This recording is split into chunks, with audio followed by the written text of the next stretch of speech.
Doctor Anushya Chandrasekhar நன்கம் மருத்துவமனையின் மூத்த மகப்பேறு மற்றும் மகளிர் நோய் நிபுணர். இந்த வீடியோல ஆயிரக்கணக்கான குழந்தைகளின் பிறப்பை வழி நடத்திய தனது அனுபவங்களை பகிர்ந்து கொள்கிறார். மேலும் பிசிஓடி பற்றியும் வாழ்க்கை முறையில் செய்ய வேண்டிய மாற்றங்களை பற்றியும் குழந்தையின்மை பிரச்சனையை சரியாக வழிகாட்டுதல் மற்றும் சிகிச்சை மூலம் எவ்வாறு சமாளிக்கலாம் என்பதை விளக்குகிறார். பெண்களின் ஆரோக்கியம் நம் குடும்பத்தின் அடித்தளம். மக்களுக்கு வணக்கம். நாம இன்னைக்கு நன்கம் ஹாஸ்பிட்டல்ல இருக்கோம். நம்ம கூட இருக்காங்க டாக்டர் அனுஷ்யா சந்திரசேகர். வணக்கம் டாக்டர். ஸோ இன்னைக்கு நம்ம டாக்டர் கிட்டத்தட்ட ஒரு 40 வருஷங்களுக்கு மேல பெண்களுக்கான நிறைய விஷயங்களை அவங்க செஞ்சுட்டு இருக்காங்க.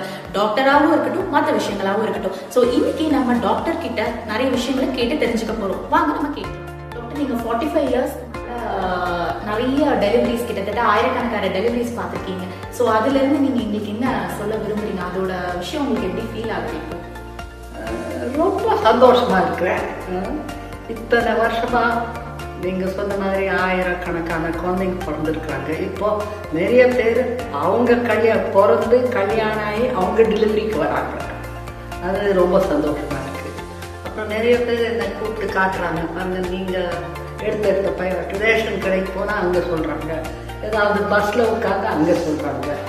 நிறையா போய் கோயம்புத்தூரில் ஒரு ஈட்டிங் பிளேஸ் ஆனந்த் பவனில் உட்காந்து ஒடையாந்து நீங்கள் எடுத்த பையன் சொல்கிறாங்க. ஸோ அதெல்லாம் ஒரு நல்லா ஹாப்பியான சந்தோஷமா இருக்கு நான் கேட்கறதுக்கு.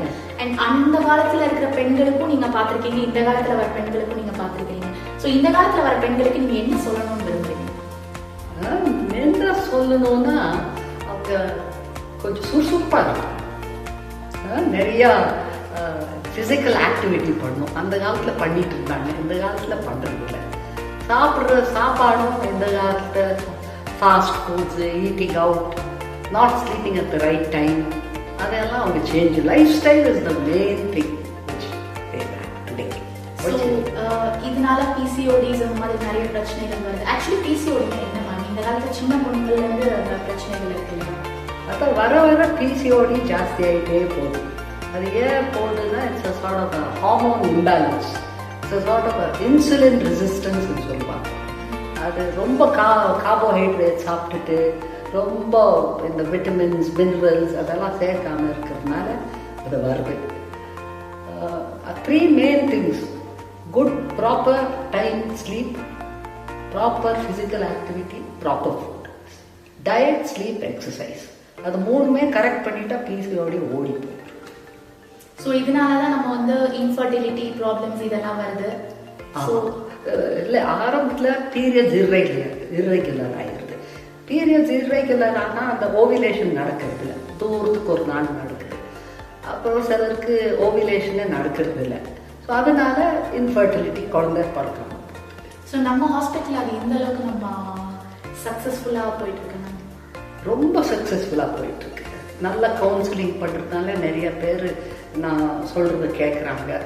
நிறைய பேருக்கு லைஃப் ஸ்டைல் சேஞ்சஸ் பண்ணியே அவங்களுக்கு பீரியட்ஸ் ரெகுலர் ஆகிடுது, குழந்தை எல்லாம் உண்டாகிடுது. அப்புறம் நெக்ஸ்ட் ஆகலைன்னா we have all the facilities right up to IVF. First சின்ன ப்ராப்ளம்ஸ் இருக்கும், அந்த சின்ன ப்ராப்ளம்ஸே கரெக்ட் பண்ணிடலாம். அந்த ஸ்டெப் பை ஸ்டெப் கொண்டு போகிறதுக்கு எல்லா லெவல்லையும் நம்மக்கிட்ட வசதி இருக்கு. இவ்வளோ நேரம் டாக்டர் நமக்கான நிறைய விஷயங்களை சொன்னாங்க. இன்னும் இந்த மாதிரி நிறைய விஷயங்களை தெரிஞ்சுக்கிறதுக்கு நீங்கள் யூடியூப் பேஜை சப்ஸ்கிரைப் பண்ணுங்க, இன்ஸ்டாகிராம் பேஜை ஃபாலோ பண்ணுங்க. தேங்க்யூ.